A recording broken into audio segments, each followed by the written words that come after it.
Tahukah Kazuo adalah bos Yakuza yang paling kuat di Jepang, The Yamaguchi Gumi. Dia bahkan mendapat julukan Godfather of the Godfather dan The Japanese Godfather. Lahir di tengah keluarga petani miskin pada tanggal 28 Maret 1913 di Shikoku, Jepang. Sejak kecil, Tauka tak pernah mengenal sosok seorang ayah. Ayah Tauka wafat bahkan sebelum Tauka sempat dilahirkan. Di usia 4 tahun, Tauka harus kehilangan ibunya. Tauka pun kemudian diasuh salah seorang kerabatnya di sebuah wilayah bernama Tokushima di Kepulauan Shikoku. Di usianya yang baru menginjak 10 tahun, Tauka berhenti bersekolah.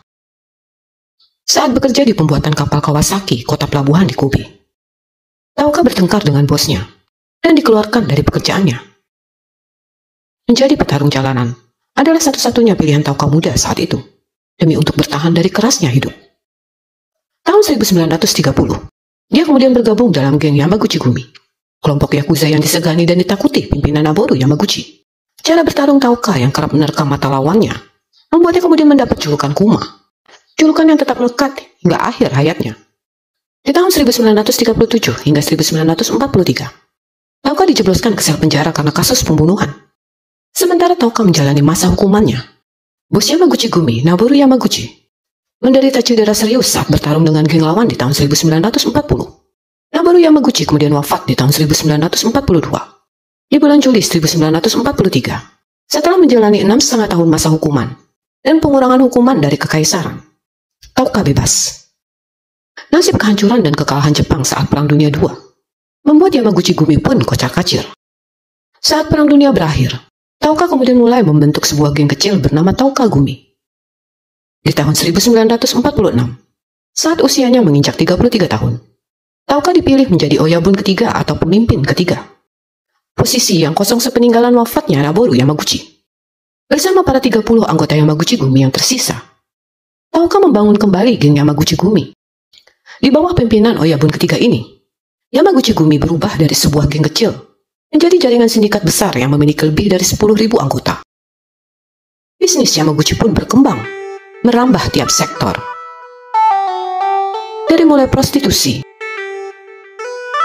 penyelundupan, perjudian, bisnis rentenir, pemerasan, hingga bisnis hiburan dan pertunjukan, baik legal maupun ilegal. Keberhasilan Tauka memimpin Yamaguchi Gumi ini menimbulkan ancaman dan kekhawatiran bagi para lawan bisnisnya. Masa-masa itu, ketegangan antar geng Yakuza sangatlah tinggi. Tauka bahkan menolak untuk bergabung dengan Kantokai, konferensi antar Yakuza yang berlangsung pada tahun 1963. Di tahun yang sama pula, Lembaga Kepolisian Nasional mulai memperketat aturan kepada Yamaguchi Gumi. 3 tahun kemudian, tepatnya di tahun 1966, Tauka didakwa atas 5 kejahatan, termasuk melakukan ancaman dan pemerasan, yang membuatnya harus berurusan panjang dalam usaha perlawanan dan lolos dari jeratan hukum. Di tahun 1972, Tauka membentuk aliansi antara Yamaguchi Gumi dan Inagawa Kai. Tahun 1978, Tauka berhasil lolos dari usaha percobaan pembunuhan yang dilakukan di sebuah klub malam di Kyoto oleh anggota Yakuza saingannya Matsuda Gumi. Peluru sempat menghantam belakang lehernya. Beberapa minggu kemudian, pelaku penyerangannya itu ditemukan tewas di hutan di Kobe.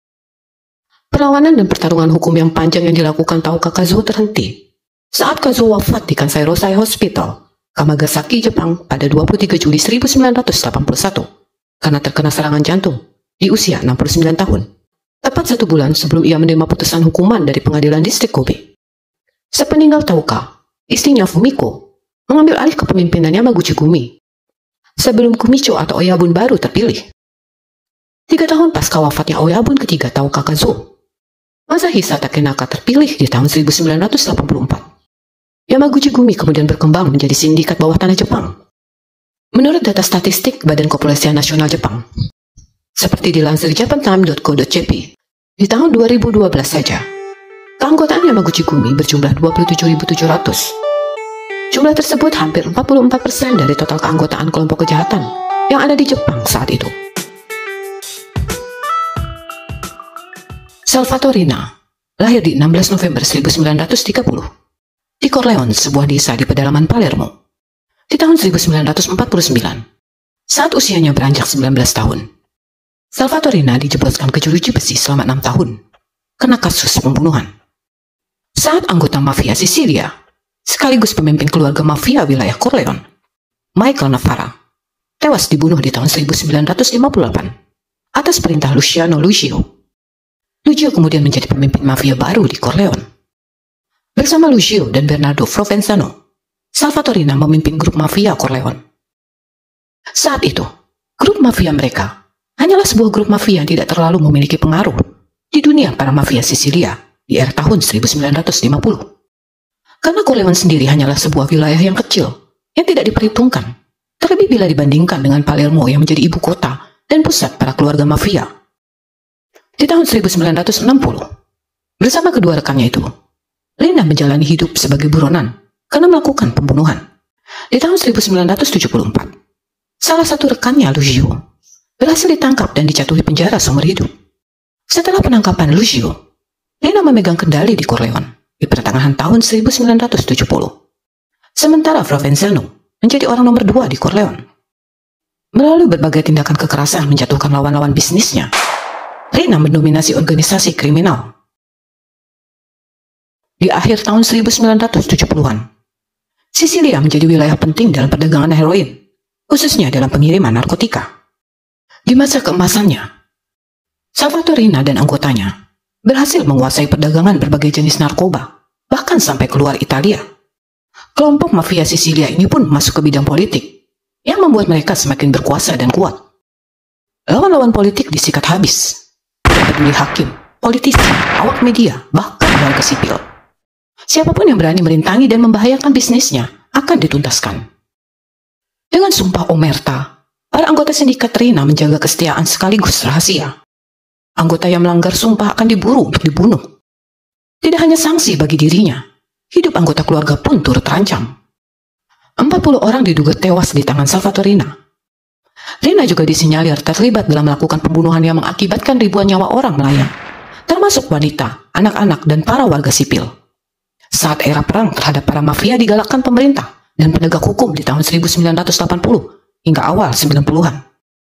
Aksi Rina yang paling terkenal adalah pembunuhan hakim anti mafia Giovanni Falcone dan Paolo Borsellino pada tahun 1992. Kedua hakim yang giat mengupayakan pemberantasan para mafia dan dikenal memiliki integritas dan keberanian yang luar biasa dalam menyeret lebih dari 300 mafia ke pengadilan pada tahun 1987.